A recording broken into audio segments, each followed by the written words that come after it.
Yes, it's Christmas time. Today we celebrate the birth of the guy that looks like me in 20 years.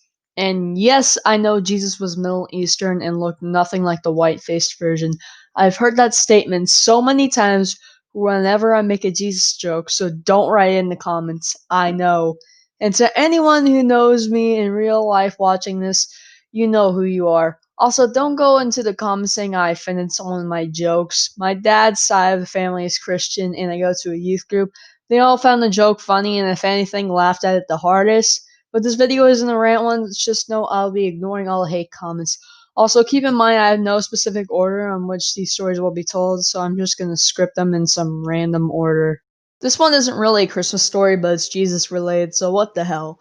This story dates back to 2019. It was the day before Thanksgiving, and me and my dad's whole family were going on vacation to the coast for it. Me and my dad were driving over, and we had the Jim Gaffigan podcast playing on the radio. Now, before I continue the story, I have to mention something. I have really long hair, and it was at the time when I started to grow it out when this was happening. One of my friends pointed out I look like Jesus, and for the rest of the year, all my friends called me Jesus as a joke, like a teenage Jesus. Keep in mind I was 12, so it was more like preteen Jesus, but whatever. So Jim Gaffigan says, quote unquote, So many paintings of Jesus, right? But there's really two types of paintings of Jesus. There's Jesus as an adult or Jesus as a baby. There's no teenage Jesus. Jim Gaffigan, please don't strike me. And then I knew I had a purpose in life. I completed the puzzle. Jim Gaffigan, probably not seeing this, but I fixed the empty void. You're welcome. This next story also dates back to 2019. My friend decided to throw a Christmas party at his house and invited his friends over. And that party was really fun. A lot happened. My friend William snuck off with some other guys to buy condoms just as a joke. They never used them.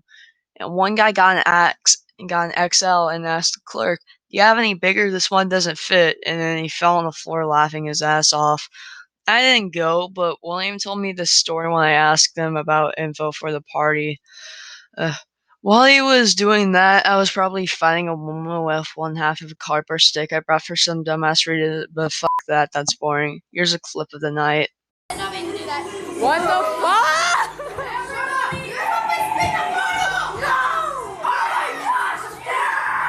Yeah, we played Spin the Bottle, but nobody actually kissed except for my friends William and Lois. It was all just tugging.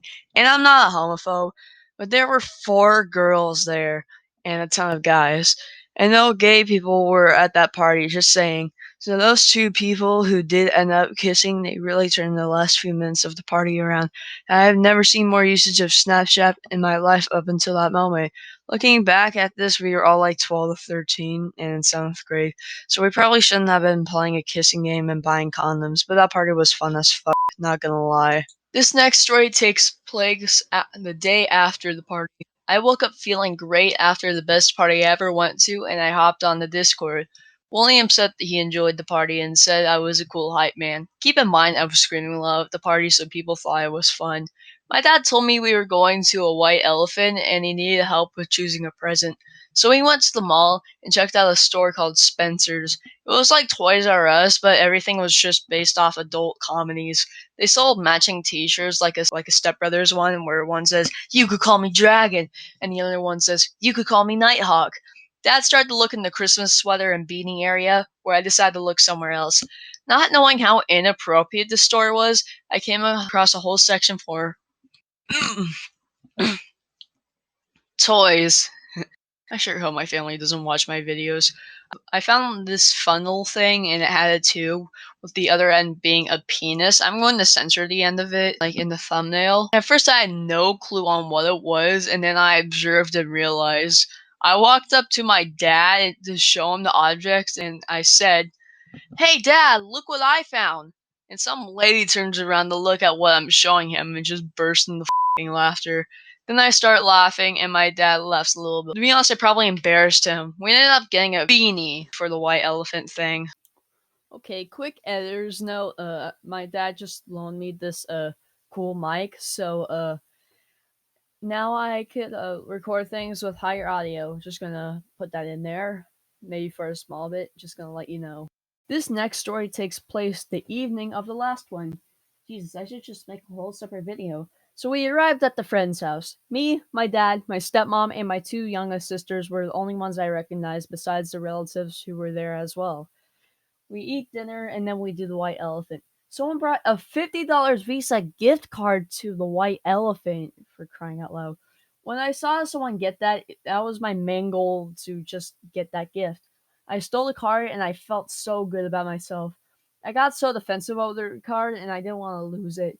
And when the White Elephant was over, I got my gift. I felt so lucky. I felt like I was a mob leader. I looked like a kid in a Christmas hat, but I felt like Jeff Bezos. Shut up! This one isn't funny! Okay, I guess we could just skip to the next one. This one dates back to 2018. My 6th grade class held a Secret Santa. Me wanting to procrastinate, tried to use a hat as a wrapper. My dad then got me a whoopee cushion and then put it in the girl's shoebox. He liked it, and I got a Nintendo gift card for $10. Yeah, I have no idea where this story is going, but it's Christmas themed, so what the fuck. This story takes place on Christmas Eve 2018. It was a nice evening, quite calm. My sister Maya told me about this app called Monkey, and we went on it. If you don't know what Monkey is, it's basically just Omegle for your phone, but there's like more to it. We saw a lot of people on the app, but there was one guy that scarred me.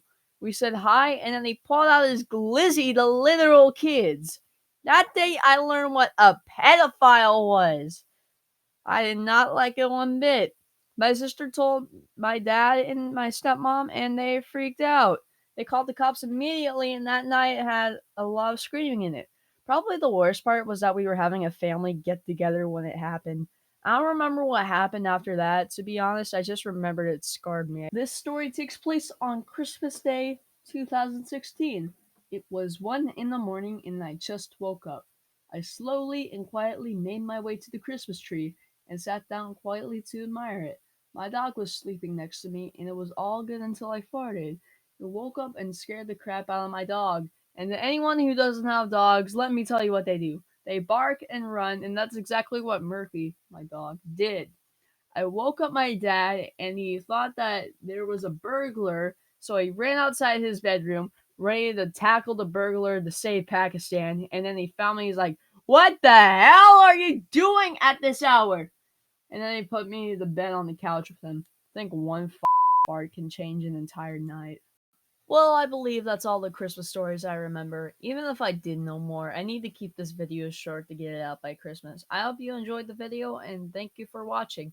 Merry Christmas and Happy New Year, even to the Jews, and they don't even celebrate the holiday. And goodbye.